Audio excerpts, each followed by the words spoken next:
The bishop has asked the priests of the diocese to read a dispatch that he sent to the media. This has to do with a societal-wide corruption that has unfortunately seeped into the church, so please listen.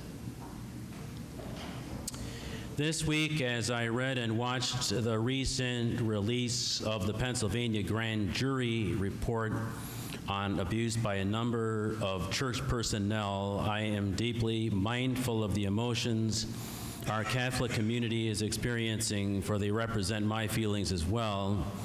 I am deeply disturbed, saddened, and angered. My heart goes out to those who have been so profoundly hurt.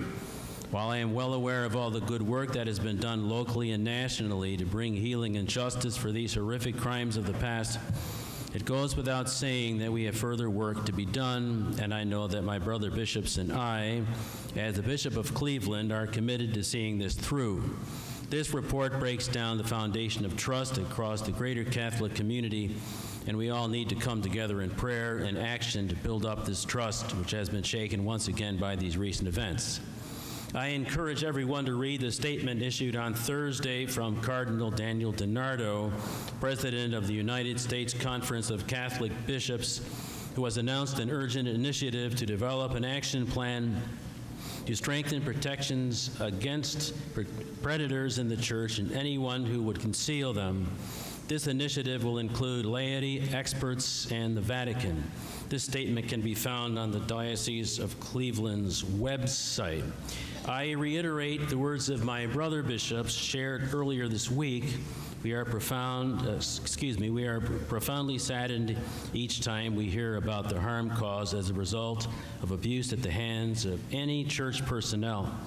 I ask that the entire Diocese of Cleveland pray for all survivors of abuse, all types of abuse, and for the guidance of Christ through the healing process.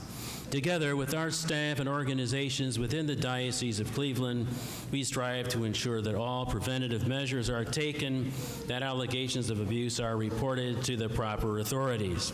The Protecting God's Children program, created in 2003, is a continuing effort to instruct and inform everyone about the protection of the most vulnerable to abuse, especially children. The program structure includes an annual audit and monthly communications to our parishes.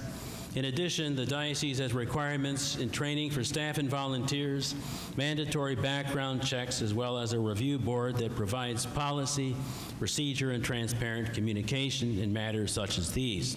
To date, over 153,000 of our diocesan staff and volunteers, including clergy, religious, ecclesial lay ministers, school administrators, staff teachers, directors of religious education, catechists, coaches, and volunteers, have been virtus trained to identify and report any potential acts of abuse.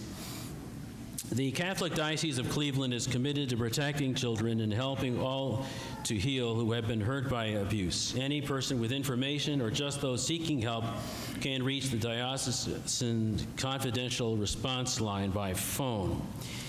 And finally, we must continue to pray for resilience and healing for those who have been hurt so deeply, and continue to create safe environments, especially for our young people and for the most vulnerable. I also ask you to pray for the great majority of priests that walk with you on a daily basis, who serve the church, and all of us with great fidelity, dignity, and virtue. Please be assured of my prayers for you and for your families, as I rely on your prayers for me, Most Reverend Nelson J. Perez, Bishop of Cleveland.